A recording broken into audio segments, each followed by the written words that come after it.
धान खरीदी पर सियासत लगातार जारी है। आपको बता दें छत्तीसगढ़ में धान को लेकर जारी सियासत थमने का नाम नहीं ले रही। कैसे थमेगी? 2023 में चुनाव एक बार फिर। इस मसले पर सत्ता पक्ष और विपक्ष के बीच जुबानी जंग तेज हो गई है। भाजपा के प्रदेश अध्यक्ष अरुण साव ने प्रदेश सरकार के मंत्री मोहम्मद अकबर के सामने चुनौती पेश कर दी। उन्होंने कहा कि मोहम्मद अकबर प्रेस कॉन्फ्रेंस आयोजित करें और बताएं कि चावल खरीद कर केंद्र सरकार ने राज्य सरकार को कितनी राशि दी। उन्होंने कहा कि केंद्र सरकार ने पिछले दिनों 51,000 करोड़ की राशि दी है। उन्होंने राज्य सरकार पर दोहरी बात करने का आरोप लगाया है, जिसके बाद मुख्यमंत्री भूपेश बघेल ने पलटवार किया। उन्होंने भाजपा नेताओं पर झूठ बोलने का आरोप लगा दिया। उन्होंने कहा कि छत्तीसगढ़ में धान की खरीदी राज्य सरकार करती है। सीएम ने कहा कि भाजपा के दावों में दम है तो एफसीआई प्रदेश में भी धान की खरीदी शुरू करे। ये कांग्रेस का दोहरा चरित्र मुझे तो समझ में नहीं आता है। विधानसभा में ये स्वीकार करते हैं कि राज्य सरकार केंद्र के एजेंसी के रूप में धान की खरीदी करती है। दूसरा, इन्होंने विधानसभा में स्वीकार किया कि केंद्र सरकार ने इसके लिए 51,000 करोड़ रुपए दिए और भारत सरकार राज्य सरकार से धान से बने हुए चावल की खरीदी करती है। उसका भुगतान धान का जो समर्थन मूल्य निर्धारित है उसके अलावा भी हैंडलिंग का, ट्रांसपोर्टिंग का, सूतली का, बोरे का, ये सब पैसा भारत उनका तो वो झूठ बोलने की फैक्ट्री से सीख के आए हैं, तो झूठ ही बोलेंगे, अफवाह फैलाएंगे। एक झूठ को 100 बार बोलो तो सच महसूस होता है। लेकिन छत्तीसगढ़ की जनता जानती है, यदि केंद्र सरकार देती तो रमन सिंह जी फिर 10 क्विंटल क्यों धान का किए थे। दूसरी बात यह है कि सेंट्रल गवर्नमेंट खरीदती है कहाँ?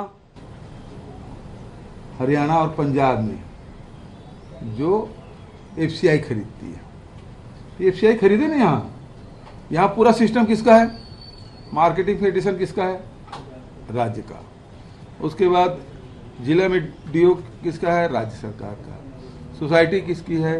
राज्य सरकार की। और हमारे साथ विशेष संवाददाता गौरव शर्मा इस वक्त हमारे साथ जुड़ गए। उनका रुख कर लेते हैं, न्यूज रूम में मौजूद हैं। गौरव, एक बार फिर से धान की सियासत शुरू हो गई। एक बार फिर से लगने लगा कि चुनाव बेहद नजदीक है, लेकिन इस बीच जिस तरह से दोनों एक दूसरे पर झूठ बोलने का आरोप लगा रहे हैं, क्या कुछ जानकारी इस बारे में, क्या कुछ अपडेट आपके पास?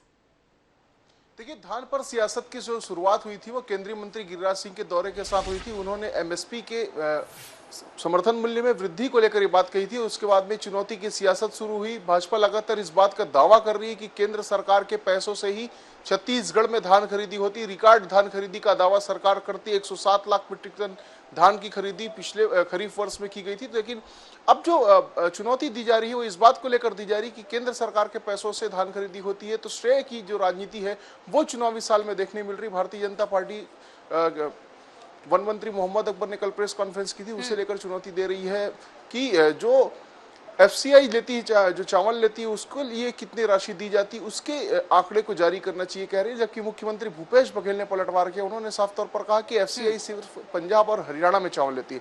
छत्तीसगढ़ में भी अगर एफसीआई ही करती है तो फिर धान खरीदी भी छत्तीसगढ़ में एफसीआई कर ले। तो कुल मिलाकर चुनावी साल है और चूंकि छत्तीसगढ़ की बड़ी आबादी जो है वो धान पर केंद्रित होती है, इस वजह से इसे लेकर सियासत भी हो रही है और यही वजह है कि इस मुद्दे पर दोनों आमने सामने भी है। जी ठीक, बहुत शुक्रिया गौरव इस तमाम जानकारी के लिए आपका। राजीव चक्रवर्ती जी हमारे साथ बीजेपी की तरफ से, धनंजय सिंह ठाकुर हैं कांग्रेस की तरफ से। एफसीआई प्रदेश में भी धान की खरीदी शुरू क्यों नहीं कर देती, पूछ रही है कांग्रेस सवाल। राजीव चक्रवर्ती जी, देखिए, एफसीआई जो अपने पुल का चावल लगातार खरीदती है और हर वर्ष खरीदती है, ये संघीय व्यवस्था है। और धान ही नहीं है, धान के अलावा चावल, उसना चावल, अरवा चावल, चावल की जो जितनी कनकी चावल, उसकी अलग अलग वैरायटी एफसीआई खरीदती है।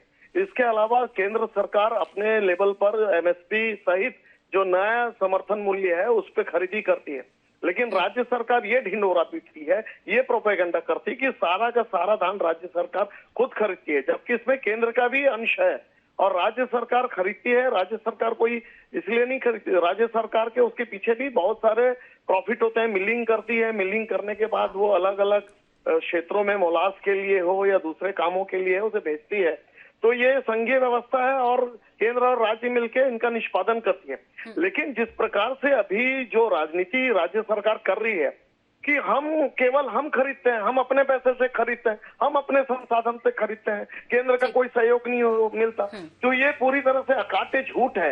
ये एक मैसिव लेवल पे झूठ बोल रही है कांग्रेस, झूठ बोल रही है राज्य सरकार। प्रदेश अध्यक्ष अरुण साव ने भी प्रदेश सरकार के मंत्री मोहम्मद अकबर के सामने चुनौती पेश कर दी है और कहा कि प्रेस कॉन्फ्रेंस आयोजित करके क्यों न बता दें कि चावल खरीद कर केंद्र सरकार ने राज्य सरकार को कितनी राशि दी। धनंजय जी, देखिए, अभी अरुण साव जी के झूठ को भाजपा के प्रवक्ता ने ही झूठ को प्रमाणित कर दिया है। आपने इनसे पूछा कि एफसीआई धान क्यों नहीं खरीदती, भाजपा प्रवक्ता कह रहे कि एफसीआई चावल खरीदती है।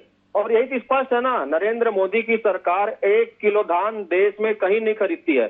मैं तो चैलेंज कर रहा हूँ कि अरुण साव जी बता दे, प्रदेश में भारतीय जनता पार्टी की सरकार है, वहाँ कितने किसानों से नरेंद्र मोदी की सरकार ने धान खरीदा है, कितने दाम में धान खरीदा है, ये बता दे। उत्तर प्रदेश में कितने किसानों से धान खरीदा है, हरियाणा में कितने किसानों से धान खरीदा है। भारतीय जनता पार्टी असल में किसान विरोधी है और मुख्यमंत्री भूपेश बघेल जी की सरकार जो प्रदेश के किसानों को अपने दम पर, अपनी क्षमता पर जो 2500 रुपए धान की कीमत दे रहे हैं, इसमें अड़ंगा लगाने का केंद्र ने किया था। और अभी 2800 रुपए हमारी सरकार जब धान देने की प्रेस बात कॉन्फ्रेंस करके बताएंगे क्या मोहम्मद अकबर, पूछ रहे हैं अरुण साव जी। बहुत संक्षेप में 51,000 करोड़ की राशि दी है केंद्र सरकार ने, बोल रहे हैं। जो झूठ बोलते हैं उनको सच से कोई लेना देना है क्या? मैं तो चैलेंज कर रहा हूँ ना कि अरुण साहब बताए कि शिवराज सिंह ने कितना धान खरीदा और नरेंद्र मोदी जी ने वहाँ कितना धान खरीदा, बता दे। दूध छत्तीसगढ़ की बात कर रहे हैं, छत्तीसगढ़ की बात कर रहे हैं सर।